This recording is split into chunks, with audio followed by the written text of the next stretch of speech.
I've only been to 5 furry conventions, and they all have their own pros and cons. Midwest FurFest was absolutely packed with people. It is great if you want to see a lot of costumes, but terrifying if you're not that into crowds. It happens in December, so if you get hot, you just go outside. Unfortunately, when I went, it was unseasonably warm. But yeah, you can pretty much walk around all day at MFF and not run into the same suitor twice. It's really big.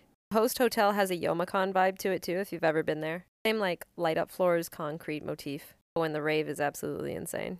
Next con I attended was Vancouver. It was much quieter than MFF. The hotel had great lighting, which is important for pictures. I loved the talent show and the dance competition, especially this guy who looked like Kenny G on sax. And we accidentally started a Nanaimo bar war at the convention. Nanaimo bars suck, by the way. They do! I met a lot of cool people there. And the dance, even though it was much smaller than MFF, it was really, really fun. It had a lot of interesting programming there too. And the fursuit parade was great. FURNAL EQUINOX is my home con because it's in Toronto and that's where I live. Gigantic dealer's room. Very well spaced out too. I actually breathe. And I love these light up pillars. We did a midnight howl at the moon, which was very nerdy.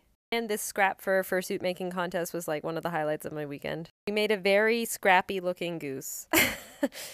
ANTHROCON, again, if you don't like crowds, you won't like ANTHROCON. But the whole city turns out for ANTHROCON, which is just really, really cool. And there is no shortage of cool places to get your photo taken at ANTHROCON, like the city of Pittsburgh is gorgeous. Always something happening in the hallways. The panels are top-notch at ANTHROCON.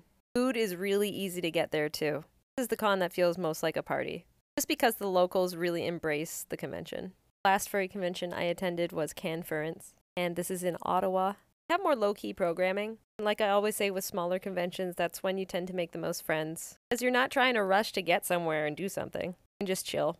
And of course, it's in Ottawa, so we had to get this shot on Parliament Hill.